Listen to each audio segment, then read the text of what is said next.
To what extent should we minimize jargon in scientific writing? Yeah, so there's going to be a gradient. There's going to be a continuum from everyday speech all the way to jargon. And even in everyday speech, we actually use a different type of language when we're writing an email from the language that we use when we're talking to our friends. And if you think about, you know, would you ever come home to your roommate and say, I arrived at 5 p.m.? You would say, I got there at 5 p.m. And there are ways, there are totally recognizable ways of speech and writing that are appropriate for different audiences. And I think what I'm saying by trying to de-jargonify your scientific writing is to bring it closer than you would think you need to the way that people talk to each other every day. And of course, you need to be able to use words like DNA.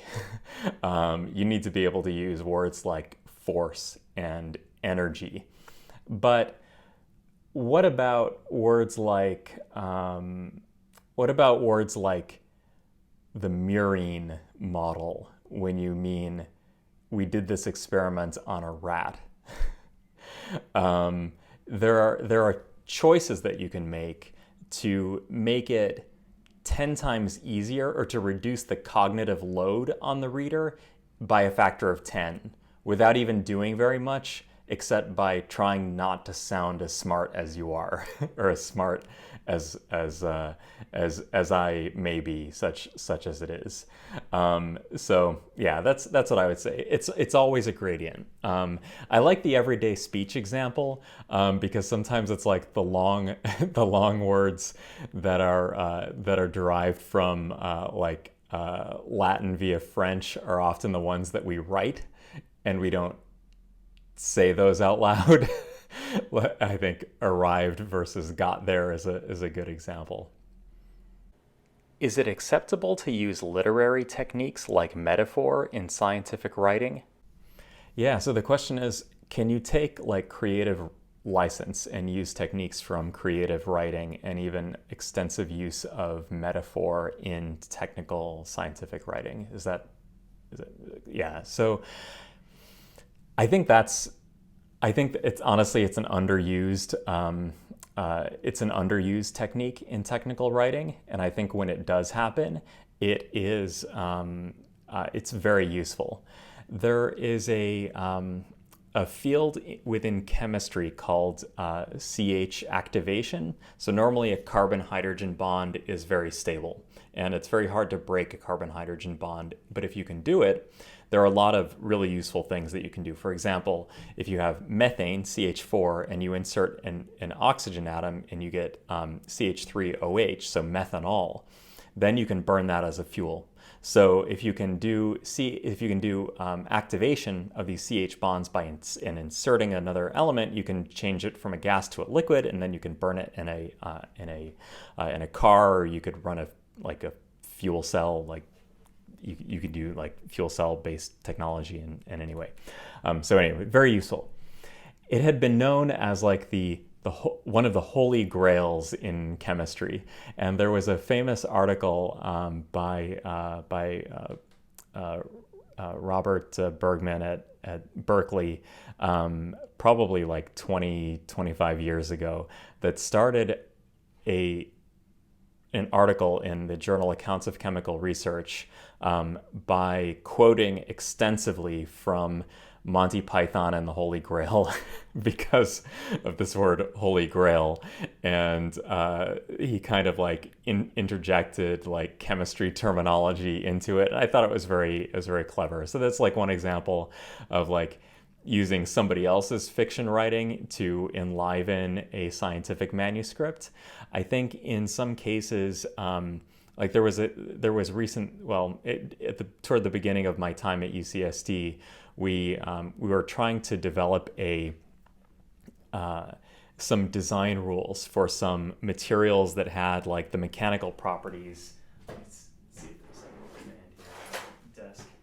So like mechanical properties of like a rubber band, but the semiconducting properties of like a computer chip. And we wanted to get like the best of both worlds between charge transportability. We can't quite do that, by the way. That's still kind of a pipe dream. But anyway, like the best of both worlds between stretchability and toughness on one hand, and semiconducting behavior on the other hand. So we use the word the best of both worlds, and although it's been used in English before, what I really had in mind was my favorite Star Trek The Next Generation episode that was called The Best of Both Worlds Part 1 and 2, where the Borg came from 70 million light years away and anyway tried to assimilate the Earth. So I'm totally for like doing that sort of thing. If there's like an extended metaphor that you want to introduce into scientific writing, I think as long as you can kind of like read the room and do it in a way that's not distracting, is like clever and memorable but not distracting, then I think you're in good shape. But if it seems very like contrived or like cute or trite, then it probably won't work so well. But I would definitely shrubbery. I would definitely like encourage the use of more colorful language and more creative sort of classic style in scientific writing, the type of writing that kind of assumes intelligence on the part of a reader as opposed to just like a cookbook recipe of what happened. If I have a lot of data for a single figure, how do I organize it so that the figure isn't overwhelming? Most of the time, the way to make a figure more obvious is to break it apart into multiple figures. A lot of times you'll see, and this is especially true in biology papers, sorry, biologists, where they take like the effect of, say, some hormone secretion on protein expression or something as a function of time or something, and they have 10 spots on the x-axis with 5 histograms per spot, and it's like impossible to see what's going on. I think that type of data should probably be like in the supporting information that's found online for interested readers. And what you should do is probably just focus on the piece of data that emerges from that collection of raw data that proves the point, as opposed to being like blah, just put everything out there and let the reader sort of sort it out on their own. I think it's better to use a figure like you would use a paragraph. Like this is the trend we are seeing, and leave data out. And you do that to the you leave out everything you can that is still that both proves the point and is still honest. You don't want to. You need to be scientifically justified for leaving stuff out. But if it's like data that don't have anything to do with your conclusion, then it just makes it messier. So that can be in the sort of online data. If that's impossible, you try your best to make it as readable as possible. But the strategy is to remove data or to split a complicated chart into multiple charts.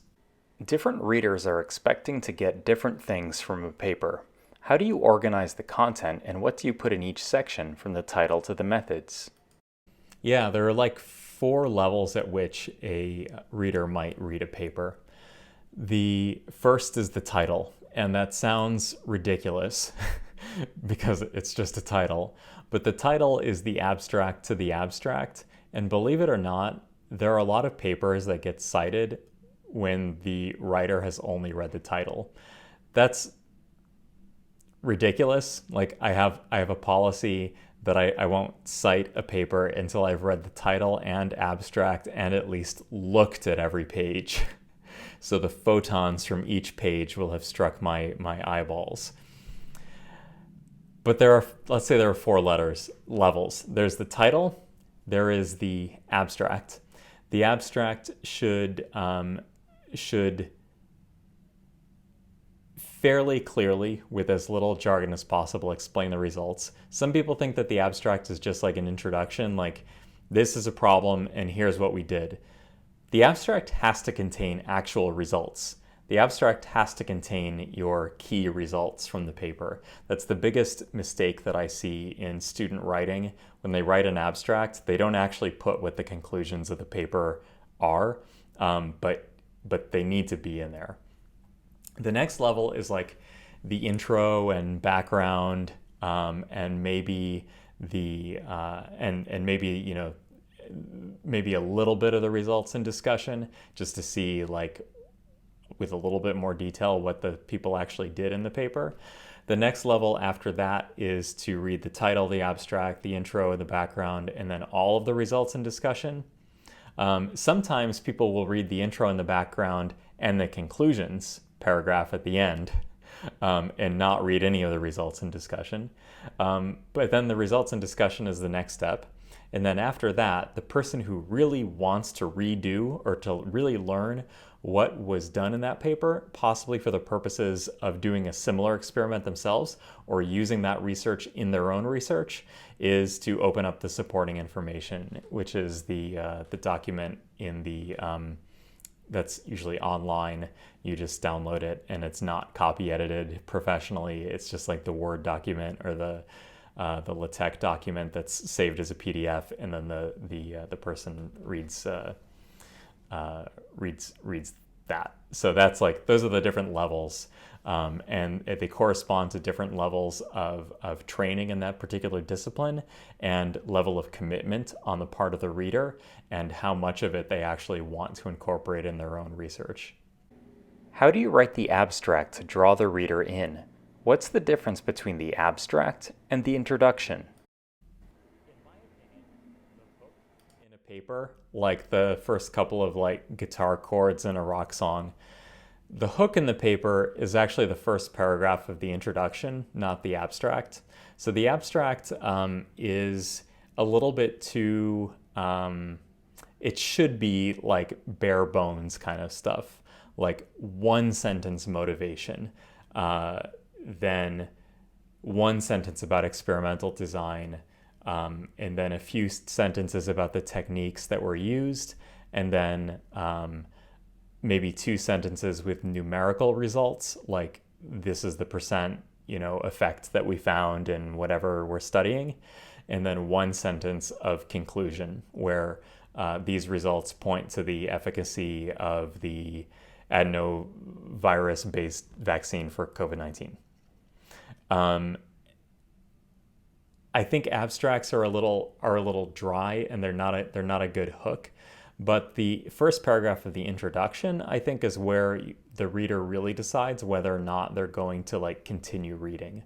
Let's say that they've already downloaded the paper and they're reading the intro. So the intro is like the most eye-catching like puzzle that you can formulate in a single sentence.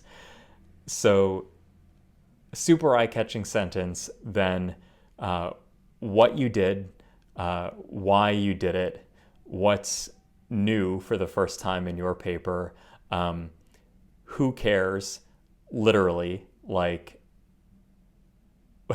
what communities would be interested in this, and why do they care? What is the significance of the problem? And that's a good first introductory paragraph that brings the reader in. In contrast to the abstract, it doesn't need global conclusions. It doesn't need to outline the techniques that were used in the paper, whereas the abstract does, and it doesn't need numerical data like the abstract does. But it's more emotional. It draws the reader in. So hopefully if they read, people kind of skim the abstract, and then they decide, like, if it's on the topic they need, chances are they're going to download the PDF. And then I think, it's the first paragraph of the intro that really hooks them. How do you select a research topic that combines separate disciplines? The best way to think about the space between disciplines is to not think about the disciplines. So there is a way of thinking that's like categorical thinking. We tend to think in categories because it's easy for our brains to categorize things, and then we automatically assume certain things about everything from intellectual ideas to people, and it is often best in all of the scenarios to repress the urge to categorize things. In academia, we have these categories of this person's an evolutionary biologist, this person is a chemist, this person is an engineer, this person is a sociologist, this person is an economist. When the reasons that those words exist are historical accidents of where we've decided to put certain ideas in certain boxes. And our brains do this with things as common as colors in the electromagnetic spectrum. So in English, we have red, orange, yellow, green, blue, indigo, violet. And in other languages, the center of those colors may be higher or lower energy wavelengths. And there are languages where green and blue are the same, or maybe there are 3 colors between green and blue.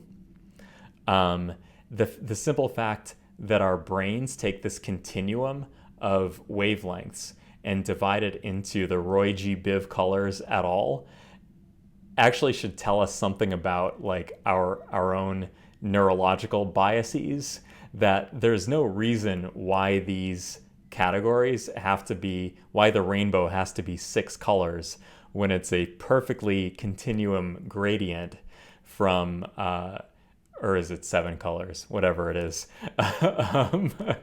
And there's no reason why it has to be these discrete bins of categories. So it's because we have 3 different cone cells that light up in different fractions when, generate action potentials when photons strike our eyes. We see some research and it looks like chemical engineering, so we put it in the chemical engineering box. We see some research that looks like economics, so we put it in the economics box. We see something that looks like